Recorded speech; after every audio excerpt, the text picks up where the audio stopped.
Children, welcome back my YouTube channel. तो अभी तक हमने नादान दोस्त इस पार्ट का पहले पैराग्राफ के बारे में अध्ययन किया है। तो पहले पैराग्राफ में मुंशी प्रेमचंद जी ने केशव और उसकी बहन श्यामा के मनोभावों का चित्रण किया है। केशव और श्यामा जो है उनके घर के ऊपर जो कार्निस पर एक चिड़िया ने अंडे डाले हैं, तो उनको देखने के लिए वो बहुत ही अधीर हो उठे हैं और उनके मन में चिड़िया और उसके अंडों को लेकर बहुत ज्यादा सवाल खड़े हुए हैं। आगे का देखिए। चिड़िया बेचारी इतना दाना कहाँ पाएगी कि सारे बच्चों का पेट भरे। तो उनके मन में, श्यामा और केशव के मन में चिड़िया के बारे में बहुत ज्यादा सवाल उठे हैं। तो उनको ऐसे लग रहा है कि चिड़िया बेचारी, बर्ड जो है वो बेचारी कहाँ से इतने सारे दाने लाएंगी जो अंडों को भी देना पड़े। तो इतने सारे दाने कहाँ से लाएगी वो? गरीब बच्चे भूख के मारे चू चू करके मर जाएंगे। तो चिड़िया के जो बच्चे हैं वो गरीब क्या करने वाले, उनको तो उड़ने के लिए भी नहीं आता, उनके पर भी नहीं आए हैं, तो वो कहाँ से खाना खाएंगे? वो चू चू करके भूख के मारे मर जाएंगे, ऐसे उनको लग रहा है। इस मुसीबत का अंदाजा करके दोनों घबरा उठे। तो इस मुसीबत यानी कि ट्रबल यानी परेशानी, इस मुसीबत मतलब वो बच्चों को और चिड़िया को आने वाली इस मुसीबत को सोचकर ही वो दोनों घबरा उठे।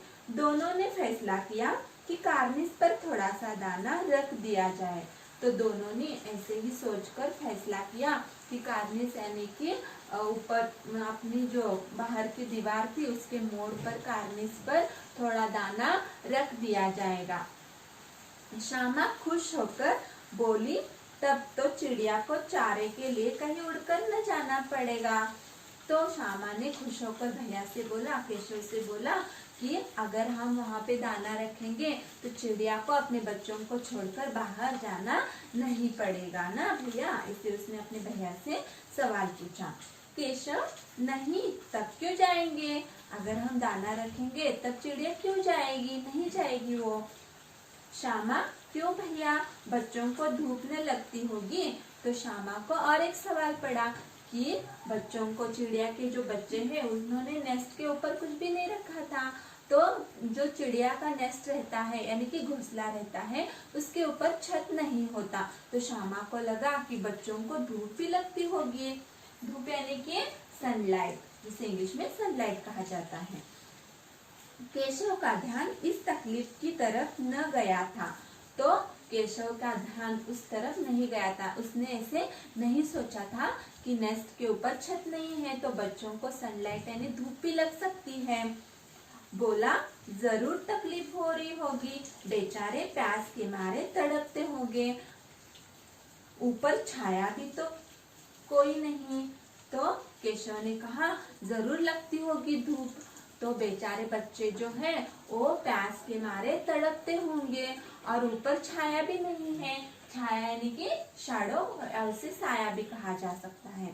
तो ऊपर उनके नेस्ट के ऊपर साया भी नहीं है।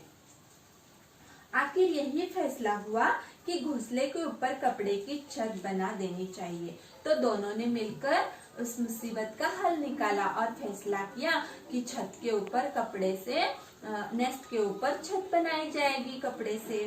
पानी की प्याली और थोड़े से चावल रख देने का प्रस्ताव भी स्वीकृत हो गया। तो दोनों ने मिलकर ऐसे किया कि पानी की प्याली भी वहां पर रख दी और उसके साथ ही साथ उन्होंने ऊपर छत भी बनाया और चावल भी रख दिया। यानी कि बच्चों को और चिड़िया को जो कुछ भी जरूरी था वो सब उन्होंने वहां पर रख दिया। दोनों बच्चे बड़े चाव से काम करने लगे। तो दोनों बहुत ही बड़े चाव से यानी कि बहुत ही प्रसन्नता से, एनर्जेटिक होकर, एनर्जी के साथ काम करने लगे। श्यामा माँ की आंख बचाकर मटके से चावल निकाल लाई। तो श्यामा ने क्या किया, दोपहर को माँ जब सोई थी तो माँ से छिपकर, आंख बचाकर यानी कि माँ से छिपकर, माँ को बिना बोले उसने मटके से चावल यानी कि राइस लेकर आई वो। केशव ने पत्थर की प्याली का तेल चुपके से जमीन पर गिरा दिया और उसे खूब साफ करके उसमें पानी भरा। तो केशव ने क्या किया, पत्थर की जो प्याली थी, माँ ने उसमें तेल रखा था, तेल यानी कि ऑयल रखा था, वो उसने जमीन पर गिरा दिया और उसे अच्छे से धोकर पानी से उसने पानी रखकर वो चिड़िया और बच्चों को पीने के लिए उसने तैयार किया। अब चांदनी के लिए कपड़ा कहाँ से आए, तो अभी ऊपर छत बनाने के लिए कपड़ा कहाँ से आएगा, ये वो दोनों सोचने लगे। फिर ऊपर बगैर छड़ियों के कपड़ा ठहरेगा कैसे और छड़ियाँ खड़ी होंगी कैसे, तो दोनों अभी उन्होंने उनके खाने पीने का बंदोबस्त कर दिया। अभी वो सोचने लगे कि ऊपर छत कैसे बनाई जाएगी, तो चांदनी के ऊपर यानी कि उसके नेस्ट के ऊपर लकड़ियां लगानी पड़ेगी तभी तो छत बनेगी, तो कैसे बनाना है, ऐसे वो दोनों सोचने लगे। केशव बड़ी देर तक इसी उधेड़ बुन में रहा, तो केशव बहुत देर तक ऐसे ही सोचता रहा। उधेड़ बुन यानी कि फंसी या उसे परेशानी भी कहा जाता है, तो केशव इसी परेशानी में रहा। आखिरकार उसने यह मुश्किल भी हल कर दी, तो लास्ट में आखिरकार यानी कि लास्ट में उसने यह मुश्किल भी हल कर दी, यानी कि उसके ऊपर हल निकाला। श्यामा से बोला, जाकर कूड़ा फेंकने वाली टोकरी उठा लाओ। तो तुम क्या करो श्यामा, जाकर जिसमें हम कूड़ा भर कर रखते हैं, कूड़ा कचरा, वो क्या करो, वो टोकरी उठाकर लेकर आओ।